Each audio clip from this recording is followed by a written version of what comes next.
우리 오늘 우리에게 주신 하나님의 말씀 함께 살펴보겠습니다. 다니엘서 12장 1절부터 3절까지 말씀입니다. 구약성경 1255페이지 다니엘서 12장 1절부터 3절까지 말씀인데 우리 한 목소리로 같이 봉독하겠습니다. 그때에 내 민족을 호위하는 큰 군주 미가엘이 일어날 것이요 또 환란이 있으리니 이는 개국 이래로 그때까지 없던 환란일 것이며 그때에 내 백성 중 책에 기록된 모든 자가 구원을 받을 것이라. 땅의 티끌 가운데에서 자는 자 중에서 많은 사람이 깨어나 영생을 받는 자도 있겠고 수치를 당하여서 영원히 부끄러움을 당할 자도 있을 것이며 지혜 있는 자는 궁창의 빛과 같이 빛날 것이요 많은 사람을 옳은 대로 돌아오게 한 자는 별과 같이 영원토록 빛나리라. 아멘. 네, 이제 다니엘서가 얼추 마무리가 되어 가고 있는 상황 가운데 있습니다. 다니엘은 먼 미래에 자기 민족 가운데 일어날 사건과 사고들을 바라보며 그야말로 죽은 사람처럼 되기도 하고 너무 진이 빠져서 일어날 힘도 없어지고 말할 기운조차 없는 그런 상황을 만나게 됩니다.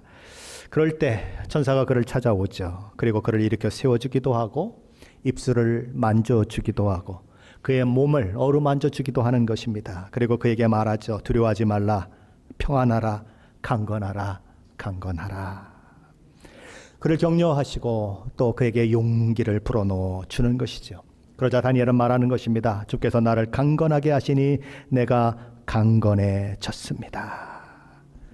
그러니 이제 말씀하옵소서. 저는 이제는 더 이상 미래를 두려운 눈으로 바라보지 않을 것입니다. 미래의 일들이 그동안 제게 낙심과 두려움을 주었지만 그 모든 것이 나와 동행하시며 나를 붙드시는 하나님의 손길 가운데 있음을 알았기에 더 이상 낙심하거나 두려워하지 않을 것입니다. 주여, 주께서 나와 함께 하시면 지옥도 천국이 될 것을 믿습니다. 그러니 이제 말씀하옵소서. 가까운 미래이든 먼 미래이든 말씀하옵소서. 종이 듣겠습니다.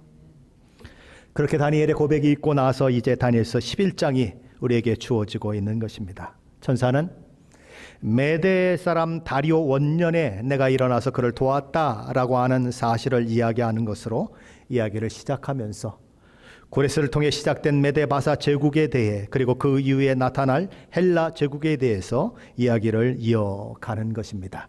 우리 다니엘서 11장 2절로 4절 말씀입니다. 한번 같이 읽어보겠습니다. 2절로 4절 말씀입니다. 같이 봉독합니다. 이제 내가 참된 것을 내게 보이리라. 보라, 바사에서 또 새 왕들이 일어날 것이요 그 후에 넷째는 그들보다 심히 부유할 것이며 그가 부유함으로 강하여진 후에는 모든 사람을 충동하여 헬라 왕국을 칠 것이며 장차 한 능력 있는 왕이 일어나서 큰 권세로 다스리며 자기 마음대로 행하리라. 그러나 그가 강성할 때에 그의 나라가 갈라져 천하 사방에 나누일 것이니 그의 자손에게로 돌아가지도 아니할 것이요 또 자기가 주장하던 권세대로도 되지 아니하리니 이는 그 나라가 뽑혀서 그 외에 다른 사람에게로 돌아갈 것임이라. 아멘. 다니엘을 찾아온 천사는 페르시아 제국의 역사에 대해서 놀라울 정도로 짧게 언급하고 있습니다. 단 한 절만 할애할 뿐인 것이죠. 에게해서부터 인도 국경까지 통치한 대제국의 200년의 역사를 딱 한 줄로 묘사하고 있다라는 것입니다. 그리고 바사왕 고레스 이후에 세 왕이 더 일어날 것이고 그 후에 넷째 왕이 일어날 것이다. 그는 심히 부유할 것이고 헬라 제국을 치게 될 것이다. 그렇게 이야기함으로써 그렇게 한 절의 내용이 마무리가 되는 것입니다. 그렇다면 여기 넷째 왕은 누구일까요? 많은 학자들은 이 넷째 왕을 크세르크세스 1세로 봅니다. 크세르크세스 1세는 이제 역사적인 그런 기록들의 이름이 나오는 이름이고 우리 성경에는 이 에스더의 남편 아하수에로로 나오는 그런 왕인 것입니다. 바사 제국은 고레스 이후에 그의 아들 캄비세스로 그렇게 왕위가 이어지고, 캄비세스 이후에 스메르디스라고 하는 그런 왕이 나타나는데, 역사의 기록 속에는 이 스메르디스가 종종 빠져버립니다. 왜냐하면 자기 스스로 속이고 왕이 된 가짜 왕이기 때문이고, 아주 짧은 시간 그렇게 왕으로 있다가 폐위된, 그리고 사망하게 된 그런 사람이기 때문에 그런 것이죠. 이 바사 제국의 캄비세스가 죽어요. 그런데 그것을 죽지 않은 것으로 마치 사람이 죽지 않았다라고 사람들이 그렇게 생각하도록 자기가 마치 캄비세스 왕인 것처럼 그렇게 행동을 하게 되는 것입니다. 그런데 그것이 결국은 들통이 나게 되고, 그래서 이제 왕위를 어떻게 해야 하느냐 하는 문제가 대두되죠. 그래서 장군들이 서로 이제 왕이 되려고 하는 그런 상황들을 만나는데, 잘못하면 어떻게 됩니까? 왕들이 되는 그 일들을 또 하기 위해서 이 장군들이 서로 다툼을 일으키고, 그리고 나라가 아주 내분에 그렇게 빠지게 된 그런 상황들을 만날 수가 있기 때문에, 그래서 그들은 이런 제안을 하게 되는 것입니다. 이제 어떤 제안을 하게 되냐면, 자, 우리가 이렇게 여러 장군들이 있는데 누가 이 나라를 다스릴 왕인지를 우리 신의 뜻에 맡기자. 그래서 이제 해가 이렇게 떠오르는 그 아침이 될 때에 이제 장군들이 말을 타고 이 성 밖으로 나가서 해가 막 도를 때를 만나게 될 텐데, 그때에 장군들이 탄 말 중에서 힝 하고 그렇게 우는 말이 있다면 그 사람이 차기 왕으로, 이 신이 점지해 준 사람으로 그렇게 생각을 하자. 가만히 보니까 뭐 쌈박질 하는 것보다 그게 낫겠거든요. 그리고 그 시대에는 또 신이 그렇게 한다는 생각들을 이들이 다 가지고 있었기 때문에, 그래 그렇게 하자라고 그게 마음을 이제 서로 이렇게 의견을 모으게 되는 것입니다. 그런데 아침에 해가 딱 돋을 때인데 누구의 말이 울었냐 하면 이 다리오 1세라고 하는 그 왕의 말이 울어버린 것입니다. 와, 신기하다. 어떻게 그렇게 울었는가. 그래서 그가 왕이 되는데, 나중에 알고 봤더니 그 다리오 1세의 그 신하가 몰래 이 말이 좋아하는 암말이 있었는데, 그 암말의 냄새가 나는 오줌을 갖다 거기다 뿌려놨다는 거죠. 그래갖고 딱 가봤더니 순말이 그 냄새를 딱 맡으니까 자기가 좋아하는 암말의 냄새거든요. 그래서 힝 하고 울어버렸다. 그래서 왕이 되었다는 것입니다. 어쨌거나 하여튼 그렇게 해서 왕이 되었는데, 이 다리오 왕은 이 페르시아 제국을 아주 강력한 제국으로 만드는데 아주 굉장히 아주 지혜롭고, 그리고 나라를 잘 다스렸던 왕으로 그렇게 이름을 올리고 있는 것입니다. 아주 탁월하게 그렇게 다스렸어요. 자, 그렇게 나오는데 바로 이제 이 다리오 1세까지 그러면 몇 명의 왕이 지금 지나가는 것입니까? 고레스 이후에 세 왕이 일어나는데, 첫째 왕이 캄비세스, 그리고 스메리디스, 이게 이제 가짜 왕, 그 다음에 누구요? 다리오 1세. 그럼 세 왕이죠. 그 세 왕 다음에 넷째 왕이 나오는데, 이 넷째 왕이 바로 크세르크세스 1세다라는 것이죠. 그러니까 다리오 1세의 그러니까 아들인 것이죠. 그래서 넷째 왕은 아주 심히 부유할 것이다. 그리고 권세가 아주 대단할 것이다 라고 얘기하는데, 바로 이 왕은 크세르크세스 1세, 우리 성경에는 아하수에로, 이 에스더의 남편 된 그 왕을 가리키는 것이다 라는 것이죠. 자, 이 다리오 왕도 그렇고, 또 이 아하수에로 왕도 그렇고, 헬라 제국과 전쟁을 한 그런 큰 전쟁을 벌였던 왕들인 것입니다. 특별히 다리오 왕과 연결되어 있는 그런 전쟁은 이 세계 역사 속에 마라톤 전쟁이라고 불리우는 그런 전쟁입니다. 아시죠? 여러분들 마라톤 전쟁, 구체적으로 어떤 내용인지는 모르겠지만 하여튼 마라톤 전쟁이라는 걸 아실 겁니다. 그때 이 그리스 사람들은 긴 창을 가지고 있었어요. 그래가지고 뭐 이렇게 산 같은 데서 막 꼬불꼬불 막 이런 데서 싸움을 하게 되면 탁 해가지고 긴 창으로 콕 찔리면 밑으로 떨어져서 죽고, 콕 찔리면 떨어져서 죽고, 그래가지고 완전히 막 패하게 되는 것입니다. 그래서 대제국 페르시아 제국을 우리 이 도시국가 연합인 헬라 제국이 이겼다. 그래서 그 소식을 전하기 위해서 누군가 한 사람이 달려갔는데, 그것이 유래가 되어서 마라톤, 그렇죠? 마라톤이라고 하는 경기가 생겼다. 그래서 지금도 마라톤 경기가 진행되고 있는 것이죠. 바로 그것이 언제 일어났는가? 이 페르시아 제국의 다리오 1세 그 왕 때에 일어났다라는 것입니다. 그는 장군으로서 왕이 된 사람이죠. 그 말 우는 것만 생각나고 이런 거 생각 안 나면 안 돼요. 예. 어떤 분들은 말 우는 것만 생각나고 뭐 이상한 것만 생각나고 다른 거 하나도 기억이 안 나는 분들이 있으면 안 되는 것입니다. 그리고 나서 이제 그 다음에 왕이 크세르크세스 1세 이제 아하수에로 왕인데 그도 아버지가 대제국의 왕인데 그 도시국가 연합인 그 쬐끄만 나라한테 완전히 패배하고 돌아온 것이 자존심이 상하는 것입니다. 그래서 다시 아주 대군을 일으켜서 전쟁을 하게 되죠. 혹시 300이라는 용사 보셨습니까? 영화 제목이 300이에요. 300에도. 거기 보면 스파르타스 거기 족속에 속한 100명의 용사들이 나옵니다. 그리고 이제 크세르크세스 아하수에로 대군을 이끌고 오는 그 왕의 모습이 나오는데 아주 이 왕이 좀 이렇게 굉장히 좀 이상하게 그렇게 좀 비치기는 해요. 그렇게 비치기는 하는데 그래서 그 싸움을 하고 그러는데 그 대군들이 100명의 용사를 못 이겨가지고 아주 막 안절부절하고 힘들어하고 그러는데 여기서 이제 이 반역자가 하나 생겨가지고 이제 어떻게 신고를 해서 어떻게 뒤로 치는 방법을 가르쳐줘서 결국 100명의 용사들이 다 그렇게 이제 전멸을 하고 이런 내용들이 나오는 것이 이제 300용사입니다. 성경도 안 보고 영화도 안 보면 안 돼요. 바로 그렇게 역사 속에 바로 이 아하수에로 왕을 배경으로 한 그런 영화가 300용사인데 이 아하수에로 왕 크세르크세스 1세라고 역사의 기록에 알려져 있는 이 왕은 해전에서 완전히 패하게 됩니다. 살라미스 해전이라고 하는 곳에서 완전히 패해서 결국은 자기 고국으로 돌아갈 수밖에 없었죠. 우리나라도 뭐 일본과의 싸움에서 명랑해전, 뭐 노량해전, 그 이순신 장군의 그 거북선을 가지고 싸우는 일들이 나오지 않습니까? 그때 어떻게 싸우죠?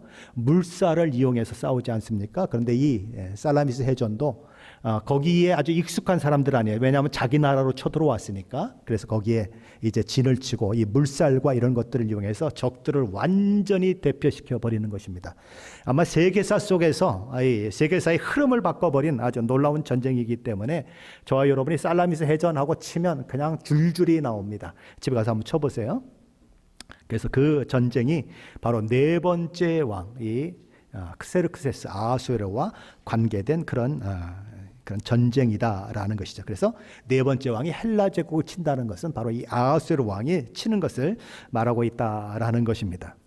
그래서 그렇게 헬라 제국을 치지만 결국은 이제 점령하는 데 실패하고 오히려 엄청난 군대를 잃어버리는 그런 상황이 만들어지면서 점점 이 페르시아 제국은 이렇게 쇠퇴의 길을 걷게 되고 결국은 이제 주전 331년에 이 알렉산더가 이끄는 그런 이제 헬라 제국에 의해서 무너져 내리게 되는 것이죠.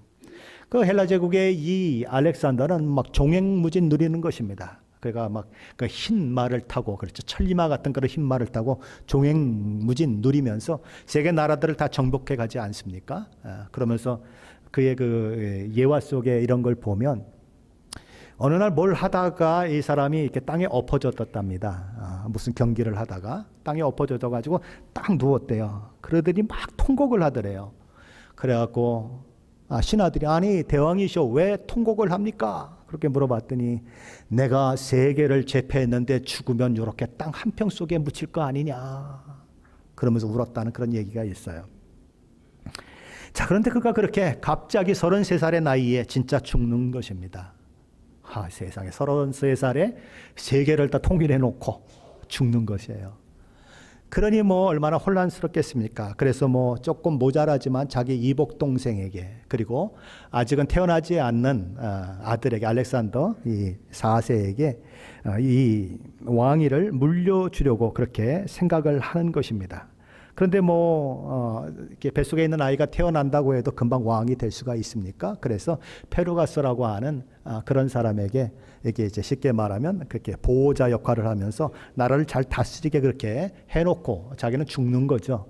그런데 이 세 사람, 이복 형도 죽임을 당하고 그리고 자기 아들도 죽임을 당하고 그렇게 또 보호자로 줬던 페르가스도 죽임을 당하면서 결국은 이 왕위가 이제 이 장군들에게 넘어가서 크게 네 나라로 갈라지게 되는 것입니다. 그래서 그리스 이쪽 지역을 또 감당하는 사람이 있고, 또 이집트 지역을 감당하는 사람이 있고, 또 이 시리아와 그리고 이 바벨론 지역, 과거 바벨론 지역, 지금의 뭐 이라크, 이란 이런 지역들을 그런 게 이제 다스리는 자들이 나타나고 해서 네 개 나라로 나타나는데, 우리 성경에는 이제 가장 그 중에서 두 나라가 아주 강력한 그런 힘을 가지고 있었는데, 하나는 북쪽에 있는 나라이고 하나는 남쪽에 있는 나라다. 어느 나라를 기준으로 해서 이스라엘을 기준으로 해서 남쪽에 있는 나라가 있고 북쪽에 있는 나라가 있다. 남쪽은 이집트를 중심으로 그렇게 나라를 형성한 프톨레미우스 왕조라고 하는 것이고, 그리고 이제 북쪽은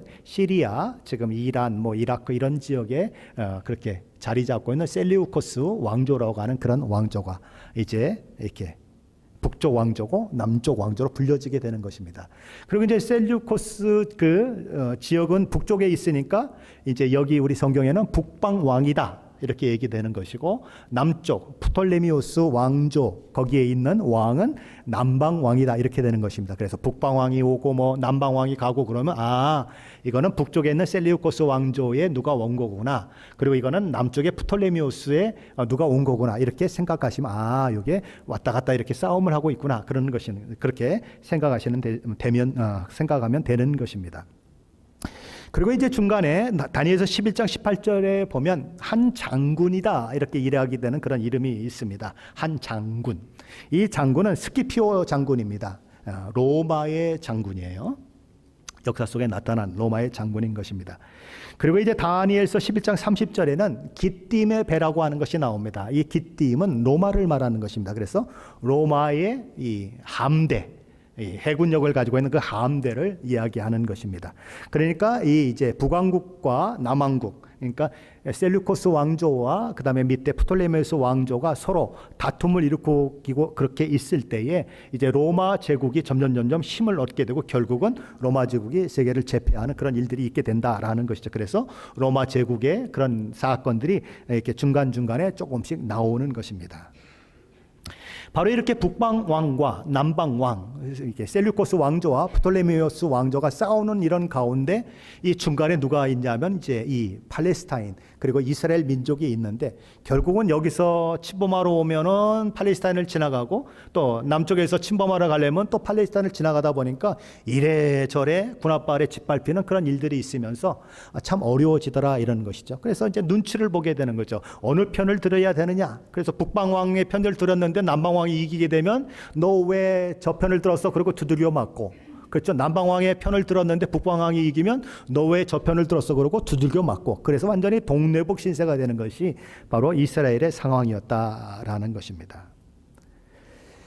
자, 이런 내용들이 나오는 거예요. 그래서 뭐 북방왕이 오고 뭐 공주를 시집 보내고, 그리고 그 중간에 보면 뭐 클레오파트라도 나옵니다. 근데 여러분이 잘 알고 있는 그런 클레오파트라가 아니라 그 클레오파트라보다 훨씬 이전 시대를 살았던 공주의 이름도 나오는 것입니다.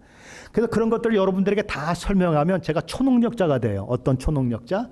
다 쿨쿨 자게 만드는 초능력자가 돼요. 왜냐하면 뭐 프톨레미오스 1세, 프톨레미오스 2세, 3세, 그리고 7세. 아니 뭐 같은 이름이 1세, 2세, 3세 되는 것도 어려운데 7세까지 나오면 막 머리에 쥐가 나는 거죠. 이게 역사를 좋아하는 사람들이 있어도 그렇죠. 이런 내용들을 다 얘기하면 머릿속에 잘 안 들어오는 것이죠. 그러면 어떻게 해야 하는가? 이걸 세세히 이야기해야 할까? 아니면 정말 하나님이 주시는 메시지가 어떤 것인지에 집중을 해야 할까? 이런 생각을 하다가 하나님이 주시는 메시지에 집중하는 것이 옳다 이런 생각을 하는 것입니다. 혹시 여러분이 나는 그래도 세세한 걸 원합니다 라고 얘기하는 분들은 말씀하세요. 제가 준비를 하고 있습니다. 대략 그냥 주석책을 보면 40페이지 분량입니다. 이게 누가 치고 이게 역사적으로 어떤 인물들인가? 아마 제가 해석을 곁들이면 아마 100페이지는 되지 않을까 싶은데, 제가 준비는 해놓겠습니다. 여러분들 혹시 궁금하신 분들이 있으면 프린트물 받으셔서 공부를 하시면 좋을 것 같아요. 그러나 여기서는 하지 않겠습니다. 그럼 제가 초능력자가 되니까 다 잠재워 버릴 테니까, 그리고 막 머리가 빙빙 돌아서 오늘 무슨 얘기를 한 거야 이러고 가실 테니까. 그렇죠. 이 천사도 페르시아 제국을 이야기하는데 단 한 절로 그쳤단 말이죠.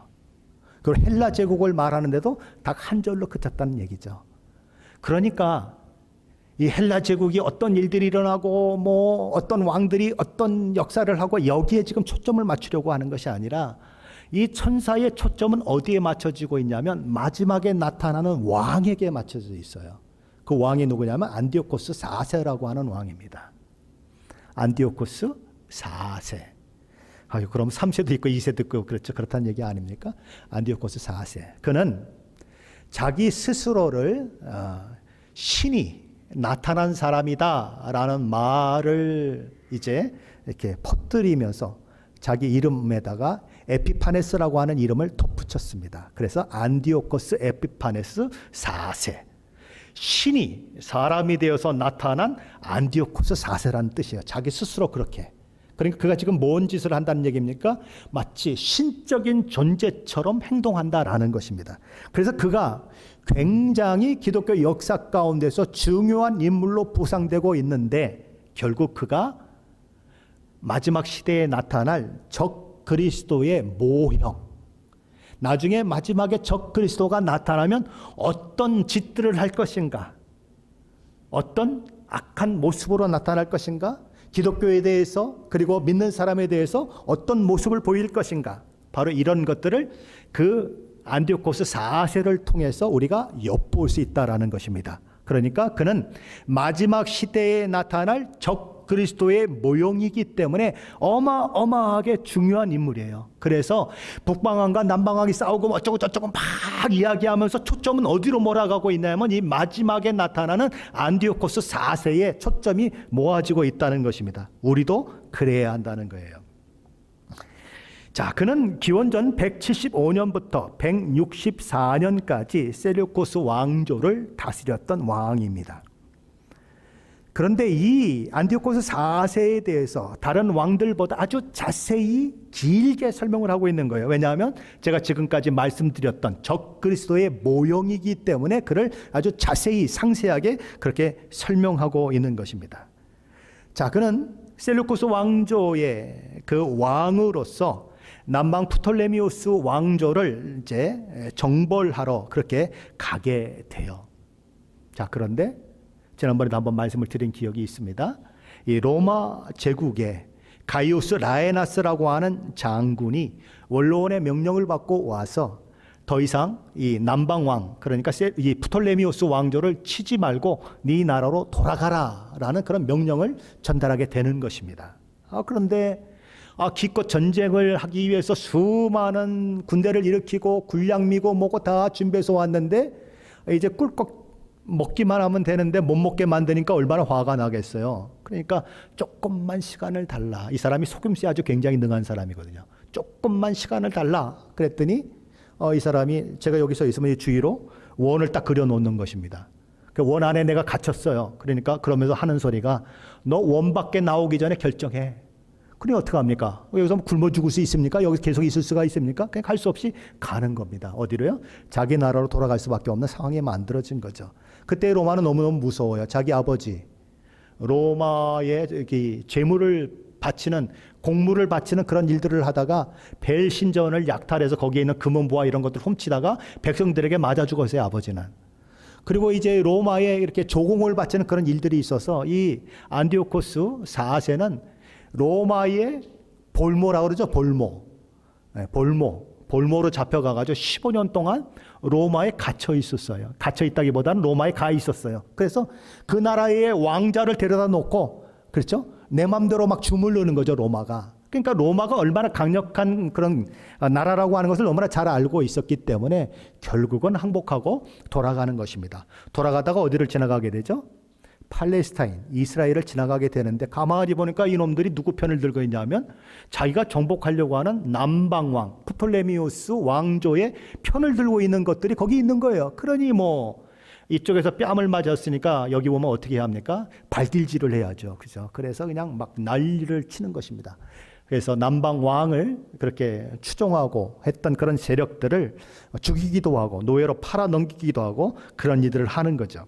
그리고는 그 다음 해에는 그러니까 주전 167년 12월 달에는 예루살렘 성전에 제우스 신전을 이제 제우스 신상을 세워놓고 또 그 제우스 신에게 제사를 드리는 제단을 만들어 놓고 이스라엘 백성들이 가장 싫어하는 돼지, 뭐 부정한 짐승들이 있잖아요. 그게 어디 나오죠? 젓가락장. 젓가락이면 뭐예요? 젓가락이 2개면 11번. 맞습니까?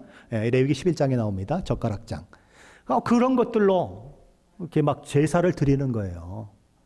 그러니까 완전히 하나님을 막 그렇게 모독하는 그런 일들을 하는 것입니다. 그리고 유대인들의 종교적인 행위를 다 금지시켜버리는, 그래서 안식일도 지키지 못하고 절기도 지키지 못하고 또 여러 가지 많은 뭐 아침 제사, 저녁 제사 이런 것도 지키지 못하게 만들고 하는 것입니다. 그리고 이제 완전히 말살시키기 위해서 율법책을 읽지 못하게 만드는 거죠. 그래서 어린아이든지 어른이든지 그가 남자든 여자이든 율법책을 가지고 있는 자가 발견되면 사형에 처하고 막 그런 일들이 일어나는 것입니다. 그리고 다 나를 섬겨야 하고 다 내가 믿는 신을 섬겨야 한다라고 주장하게 됨으로써 그 당시에 유대인들이 8만 명도 넘는 유대인들이 죽임을 당했다. 역사는 그렇게 기록을 하고 있는 것입니다. 자, 이런 일들을 하는 걸 보면 지금 그 한 일 쭉 들으셨잖아요. 마지막 시대의 적그리스도가 무엇을 하는지를 이 사람을 통해서 보여준다라는 거죠. 그래서 바로 그렇게 이 사람을 아주 중요하게 취급하면서 앞에서 수많은 일들을 얘기한 것은 이 사람을 얘기하려고 하는 초점을 맞추기 위해서 그 얘기들을 한 것입니다. 이러이러한 일들이 막 있고 하다가 이 사람이 나타날 것이다.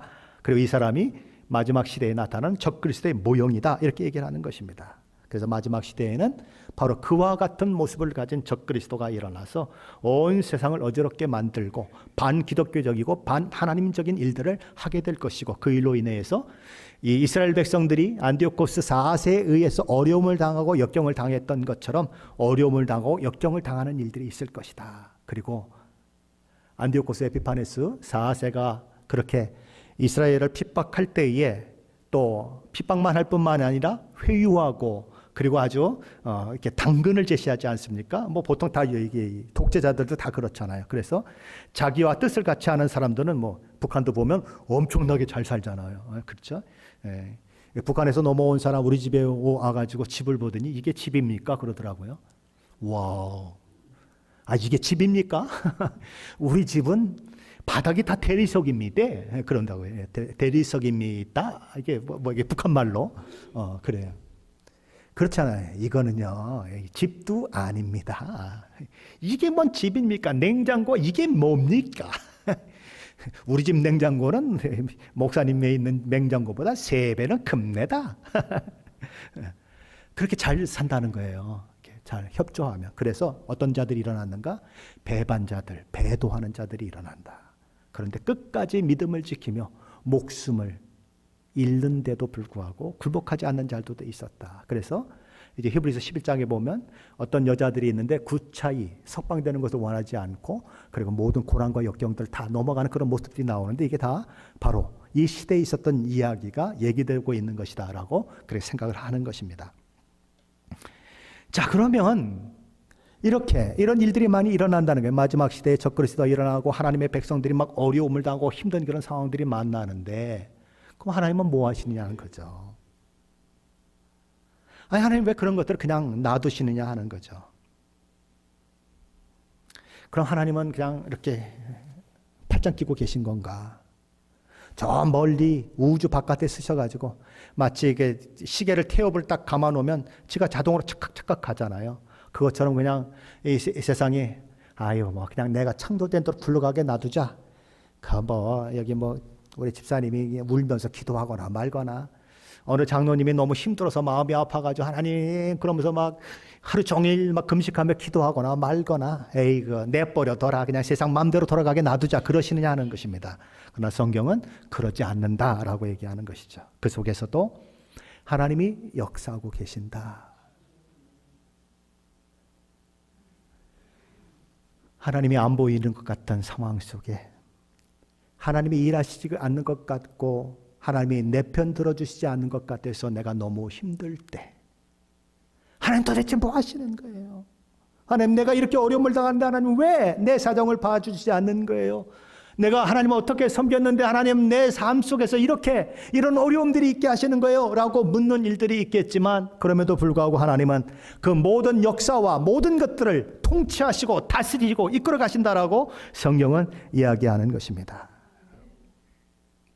하나님의 뜻은 이루어질 것이고 하나님이 작정하신 대로 되어질 것이고 하나님이 결구하신 대로 되어질 것이다. 그렇게 얘기하는 거예요. 아니 그러면 도대체 무슨 얘기를 하고 있는 거예요? 그러면 이 세상에서 뭐 악한 사람이 나타나고 뭐 이런 것들도 다 하나님이 그냥 꼭두각시처럼 그 꼭두각시 인형처럼 뭐 이렇게 여기다 줄 달아가지고 막 움직이게 하시는 겁니까? 라고 묻는 질문이 나올 수밖에 없는 거죠. 왜요? 하나님의 뜻대로 간다며. 그죠?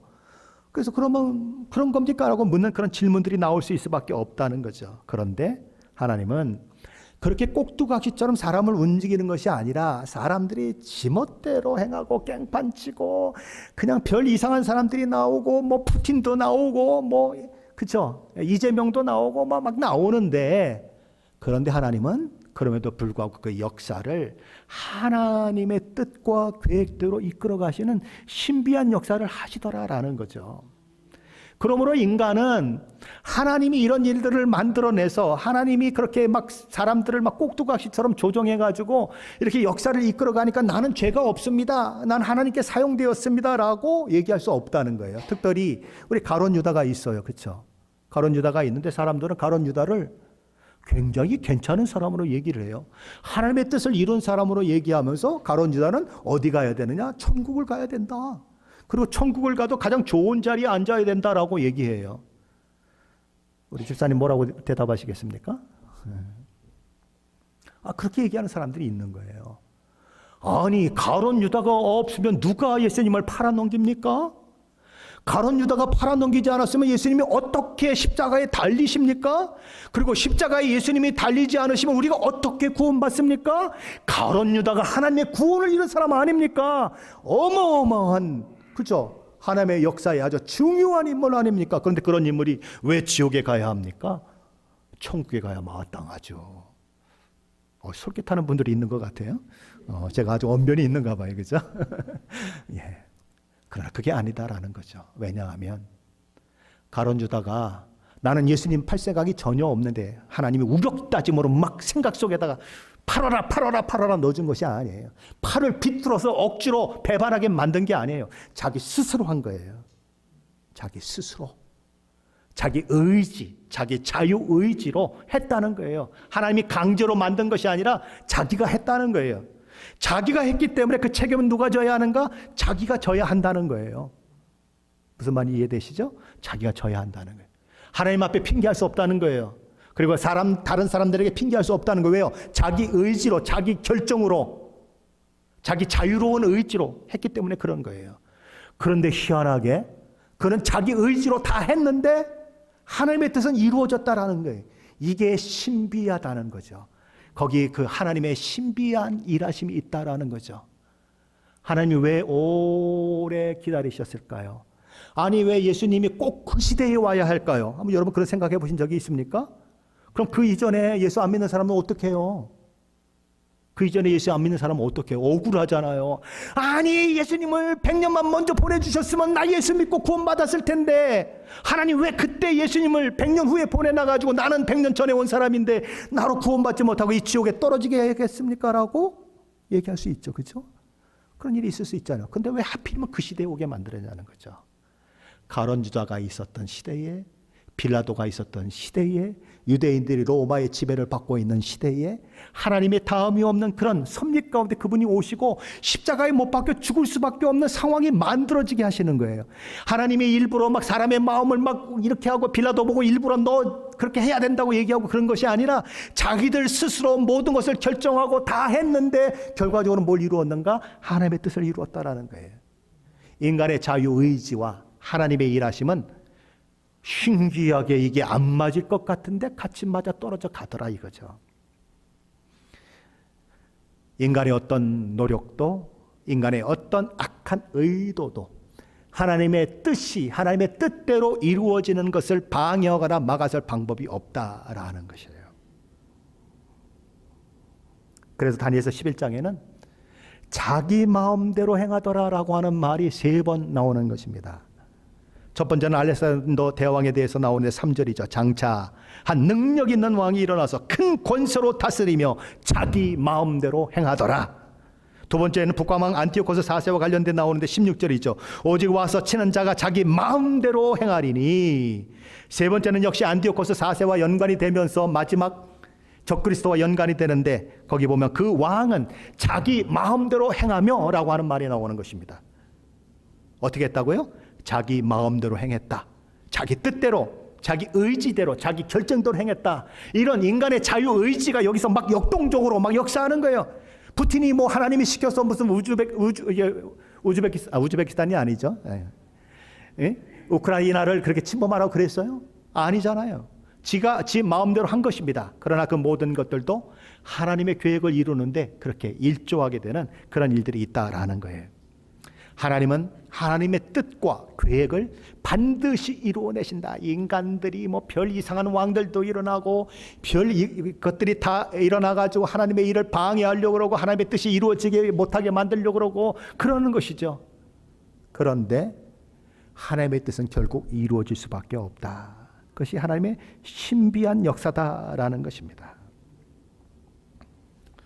하나님은 여전히 주권적으로 역사하고 계시고 수백 년, 수천 년의 역사의 그 상황 속에서 많은 일들이 있지만 그 일들 속에서 하나님은 차근차근 역사의 종말을 향해서 나아가시고 마지막 역사의 종말의 사건들, 적그리스도가 나타나고 여러 가지 많은 천재지변과 전쟁과 소문과 이런 것들이 있는 그런 상황 가운데 마지막을 만들어 가시고 결국은 마지막이 되면 하나님이 세상을 심판하셔서, 그렇죠?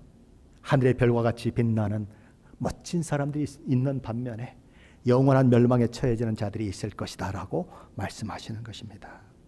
그럼 하나님 왜 이런 것들을 이렇게 자세히 말씀하실까요? 이유가 뭘까요? 왜 미래의 일을 말씀하실까요? 미래의 일을 딱 예언해 놨는데 그 미래의 그런 일이 그대로 되어지면, 여러분이 요한계시록을 이제 조만간 저와 함께 살펴보게 될 텐데 그 요한계시록에 예언된 그런 말씀들이 그대로 이루어지는 것을 현실 속에서 발견하면 그럼 어떻게 해야 합니까? 어머나 깜짝이야, 별일도 많아, 왜 이런 일이 일어났어, 어떻게 이래야 됩니까? 아니면 이거 하나님의 말씀에 이미 예언된 말씀이네, 그러니까 내가 놀랄 이유가 없지, 내가 겁먹을 이유가 없지, 그래 하나님이 이미 다 말씀하셨고 이런 일들이 일어난다고 말씀하셨는데 내가 왜 놀래야 돼? 내가 왜 믿음을 떠나야 돼? 하나님의 말씀대로 되어지는구나, 그래 내가 담대한 믿음을 가지고 맞서야지, 이거 다 예언된 거야, 이거 다 이런 일들이 있어야 끝이 온다고 말씀하셨어, 그러니 끝을 바라보고 더 믿음으로 내가 살아야지, 이런 이야기들을 저와 여러분에게 하게 하려고 하나님은 미리 말씀하시는 거예요. 계속 말씀하시는 거예요. 이런 일이 있을 것이다. 제자들에게도 그러잖아요. 내가 미리 말씀한 것은 이런 일이 이루어진 일에 이후에 너희가 나를 믿게 하려 함이라. 그렇게 말씀하시잖아요. 그렇게 하는 것입니다. 안디오코스 4세의 의도와 의지에 의해서 헤아릴 수 없는 악과 폭력, 억압과 살인, 하나님을 대적하는 일들이 크게 달할 것이지만, 그리고 그런 그의 모습이 마지막 시대에 나타날 적그리스도를 통하여서 나타날 것이지만, 그러나 하나님은 여전히 일하고 계신다. 하나님 여전히 세상을 이끌어가고 계신다. 그걸 잊지 말아라. 눈에 보이지 않아도 하나님은 일하고 계신다.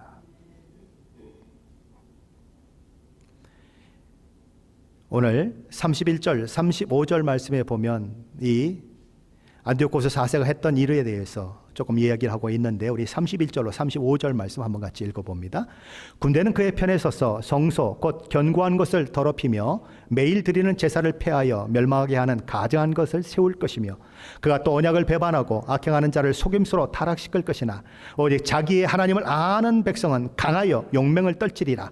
백성 중에 지혜로운 자들이 많은 사람을 가르칠 것이나 그들이 칼날과 불꽃과 사로잡힘과 약탈을 당하여 여러 날 동안 몰락하리라. 그들이 몰락할 때에 도움을 조금 얻을 것이나 많은 사람들이 속임수로 그들과 결합할 것이며, 또 그들 중 지혜로운 자 몇 사람이 몰락하여 무리 중에서 연단을 받아 정결하게 되며 희게 되어 마지막 때까지 이르게 하리니 이는 아직 정한 기한이 남았음이라. 그 시대 특징이 뭡니까? 고통의 시대다. 이 시대를 한 단어로 정의한다면 무엇이 될까? 고통이다. 이렇게 얘기하는 시대다라는 것입니다. 둘째로 그 시대는 하나님의 백성들이 마구마구 흔들리는 시대일 것이다. 왜요? 사탄에게 붙잡힌 그런 세력들이 세력을 떨치고 마치 하나님은 우리 편을 들어주시지 않는 것 같은 상황을 만날 때 하나님의 사람들이 흔들린다라는 거죠. 그 흔들림은 왜 흔들립니까? 하나님이 까부르시는 거예요. 알곡과 쭉정이를 거르시는 것입니다.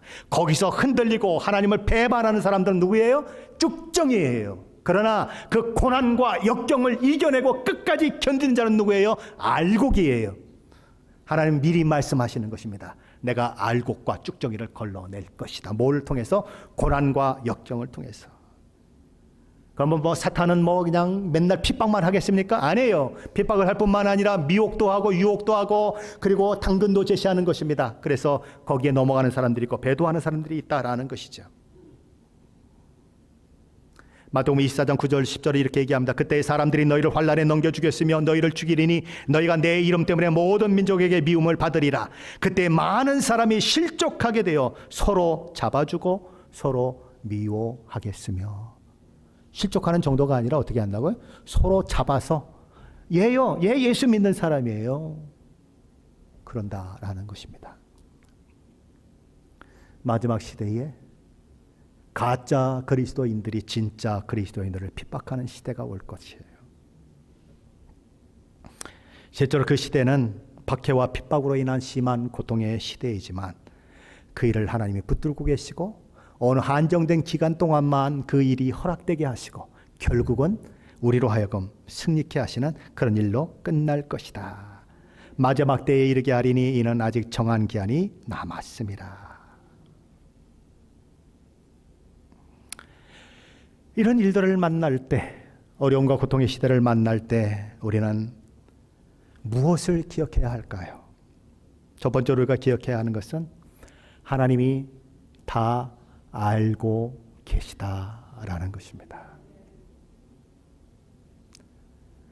어린아이들은 가끔 보면 괜히 무서워하고 막 그럽니다. 그래서 화장실을 가는 것도 어떨 때는 무서워하고 이쪽 방에서 이쪽 방 가는데 깜깜하면 무서워하고 그럽니다. 그런데 아빠나 엄마는 다 알고 있습니다. 가도 괜찮다는 것을. 우리도 그럴 수 있어요. 괜히 불안하고 그럴 수 있습니다. 그러나 하나님은 다 알고 계신다. 그것이 저와 여러분에게 큰 힘이 된다는 것, 큰 위로가 된다는 것입니다.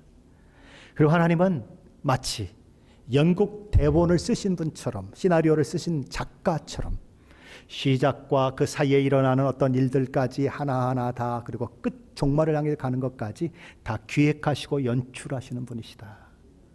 저와 여러분은 그 무대 속에서 마치 연기하는 사람 같은, 그래서 하나님의 말씀을 따라 살아내면 그 결국이 어디로 가는지를 하나님은 다 계획하고 계신 분이시다. 그걸 기억해야 한다는 것입니다. 세 번째로 우리가 기억해야 한다 하는 것은 하나님이 그러나 이렇게 아주 라프하다 그러죠. 아주 라프가 뭐죠? 이게 라프하다, 거칠다 뭐 그런 뜻을 가지고 있는데 아주 이렇게 참 이게 어떨 땐 영어도 잘 못하고 한국말도 잘 못해요. 어쨌거나 하여튼 라프하게만 그렇게 하시는 것이 아니라 아주 세세하게 우리에게 관심을 가지시고 우리에게 역사하시는 분이시다.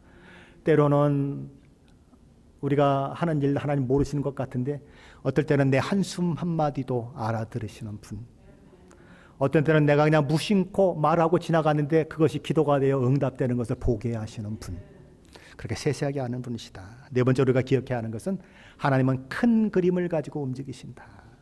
우리는 지금 내가 승리하느냐, 지금 내가 잘 되느냐 여기에 관심이 있지만 하나님은 우리의 최후의 승리에 관심이 있으시다.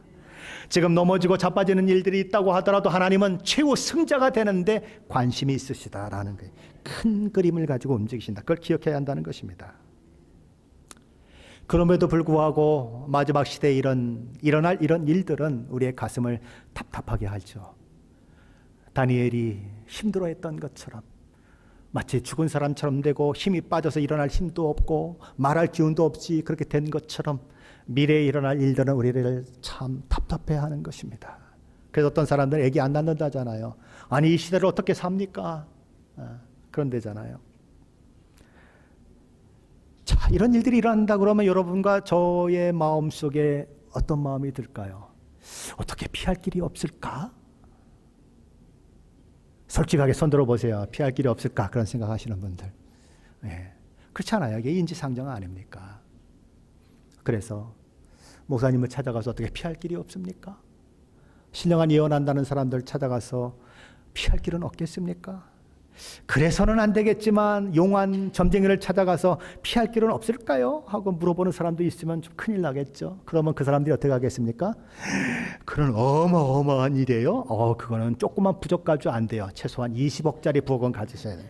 예, 그런 부적은 가지셔야 합니다. 그러니까 20억 내세요. 내가 부적 하나 만들어 줄게요. 아주 사사로운 거예요. 그건 10,000원짜리 부적이면 됩니다. 그럼 피할 겁니다. 뭐 내가 거짓말하는 거예요? 진짜예요. 예. 그리고 또 어떤 이 사이비 같은 그런 목사들 또 전도사들 만나면 우리 교회가 지금 교회를 짓고 있는데 거기 1억 원을 헌금하시면 다 해결됩니다. 아무 문제 없습니다. 그리고 또 거짓말 친단 말이죠. 왜요? 피하고 싶은 그런 마음을 이용하는 것입니다. 그러나 그러지 말아야 한다는 것입니다. 가끔 목사에게 아파서 와서 기도 부탁하는 사람들이 있습니다. 그리고 또 자녀들의 문제 때문에 아파하는 분들이 또 기도 부탁하는 경우도 있습니다. 여러분들의 기도 제목들 저한테 주신 분들이 있어요. 축복받으시기 바랍니다. 왜냐하면 제가 매일 기도하고 있기 때문에 그래요. 아침에 새벽에 안 보여요. 불을 다 꺼놔서. 그래서 이제 이번에는 생각을 바꿨습니다.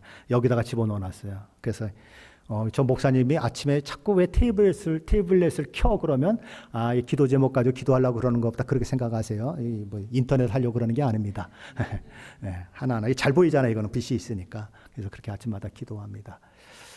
참 이렇게 아픈 분들이 왔을 때 목사는 어떻게 얘기하고 싶을까요? 이 하나님이 어떤 분인데요. 다 괜찮아질 것입니다. 암도 다 없어질 것이고 그냥 건강하게 될 거예요. 자식 문제 걱정할 거 없습니다. 다 잘 될 거예요. 그렇게 얘기하고 싶잖아요. 솔직히. 그러나 그럴 수 없다는 거예요. 왜요? 내가 하나님이 아니니까. 그건 하나님이 하시는 일이고 나는 하나님의 궁유를 위해서 기도할 뿐이지 그 결정을 하시는 건 하나님이 하시는 거거든요. 그래서 어떤 사람은 나음이 있는 사람이 있고 어떤 사람은 그냥 죽어가는 사람이 있는데 그걸 어떻게 내가 해석을 합니까? 하나님 마음인데 그거는. 그렇잖아요.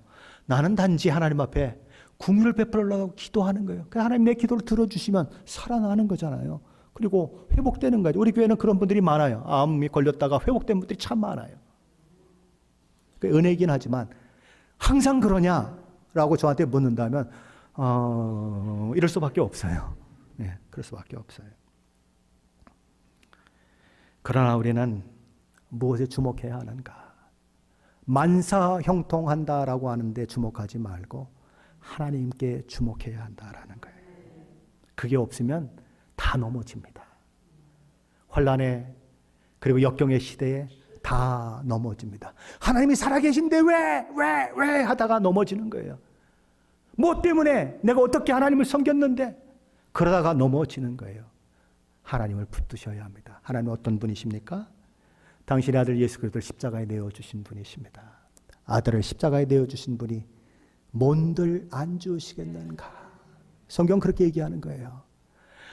아들을 십자가에 내어주시기까지 나를 사랑하신 분이 내 문제를 해결해 주시지 않고 그대로 고통을 당하게 한다면 거기에도 뜻이 있다고 믿어야 되는 거예요. 왜요? 하나님의 사랑이 그런 분이시기 때문에. 하나님이 거짓말하실 수도 없고 나를 향한 깊은 사랑을 가지고 계신데 예수를 내어줄 만큼 나를 사랑하시는 분이시라면 내가 이해하지 못해도 하나님은 거기에 뜻이 있을 것이다 라고 생각해야 맞는 거예요.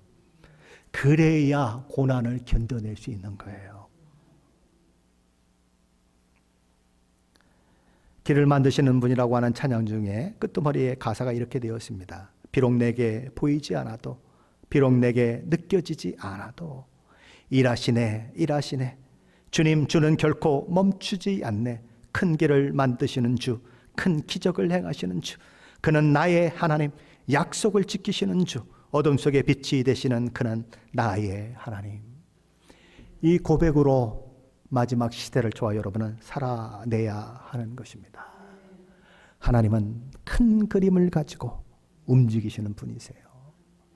하나님, 저 사람이 나를 왜 고통스럽게 하는데 당장 죽이지 않습니까? 왜 저 악인들을 그냥 놔두십니까? 라고 묻고 싶으실 거예요. 여러분 어릴 때부터 교회 다니고 믿은 사람들 말고 나이 들어서 믿음 가진 분들이 있으시죠? 옛날에 무슨 짓 했습니까? 하나님 기뻐하시는 짓 하셨습니까? 하나님이 예뻐할 만한 모습 하셨습니까? 아니요. 하나님이 찍어 죽일 만한 짓들 했어요. 그러면 하나님이 그때 나를 찍어 눌러서 죽여버렸으면 나는 어디 있어요? 지옥에 있어요. 나 같은 것을 하나님이 오래 참아주셨잖아요. 그래서 내가 어느 날 예수 믿는 사람이 되어 있잖아요. 왜? 하나님이 오래 참아주셨기 때문에. 그런데 지금 와가지고 저놈 왜 그냥 놔둬요? 나 괴롭히는데 그냥 놔둬 당장 죽여버려야죠. 그러면 너무 얌체 아니에요? 자기한테 오래 참아준 거는 기쁘고 감사하고 다른 사람한테 오래 참고 계신 하나님은 밉고 안 돼요 안 돼요 하나님 그건 너무 불합리해요 불의해요 그렇게 얘기하면 이건 문제가 심각해지는 거죠. 하나님의 마음을 너무 모르는 거죠. 하나님은 모든 사람이 구원받기를 원하시는 분이세요. 나한테 오래 참았듯이 그 악한 사람들을 향해서도 오래 참으시고 기다리시는 거예요. 그 기다림이 우리에게는 너무 힘든 거죠. 고통스러운 거예요. 하나님 왜 이런 일이 일어나게 하십니까? 할 때 우리 하나님의 마음은 막 쓸어내리는 거예요. 이놈들아, 네가 내 마음을 조금만 안다면 너가 나한테 이렇게 얘기할 수 있겠니? 내가 왜 기다리고 있는지 그 마음을 몰라? 그 마음을 그렇게 몰라? 우리 하나님 그렇게 말씀하시는 거예요. 내가 기다려야 저 영혼이 돌아올 수 있는 시간이 되지 않니? 너도 옛날에 그렇게 엉망으로 가다가 누구 만나가지고 전도 듣고 이래가지고 너 예수 믿는다고 지금 기뻐하지 감사하지? 아니 저 사람에게도 그런 일이 일어나기 위해서 내가 참고 있고 그리고 네가 고통스러워하는데도 내가 그냥 못 본 척하고 있는데 너 자꾸 나한테 시비 걸면 어떡하니? 하나님의 다함이 없인 지혜 가운데 세상을 이끌어 가시는 모습들, 하나님의 깊은 사랑, 그런 것들이 이 세계 속에 운영되면서 때로는 내가 보기에는 너무 불합리하고 너무 불의하고 너무 억울한 일들이 있을 수 있다는 거예요. 그러나 그것을 그냥 다만 불평만 하고 그리고 이런 하나님 뭐 하려고 믿어? 그리고 떠나갈 그런 차원이 아니라 하나님의 마음을 이해한다면, 예수 그리스도를 보내실 그 하나님의 마음을 이해한다면 어떻게 해요? 그 어려움도 역경도 넘어설 수 있는 그 마음의 준비, 믿음의 자세가 된다는 거예요. 그래서 과거의 믿음의 사람들이 이 순교도 감당하는 거예요. 하나님이 뭐 만사 형통해 주셔서 순교했습니까? 아니에요. 자식도 죽고 재산도 다 뺏기고 결국 자기 목숨까지도 다 뺏기는데도 하나님 사랑합니다 그러고 죽는 거예요. 하나님의 마음을 아는 사람들이 이 마지막 시대에 이 고난도 넘어가고 역경도 넘어가는 거예요. 저 여러분 가운데도 그런 믿음의 역사가 있도록 만사 형통을 바라보지 마시고 하나님을 바라보시며 오늘의 현실을, 내일의 무서운 그 현실을 넘어선 일들이 있으시기를 예수 그리스도의 이름으로 간절히 축원합니다.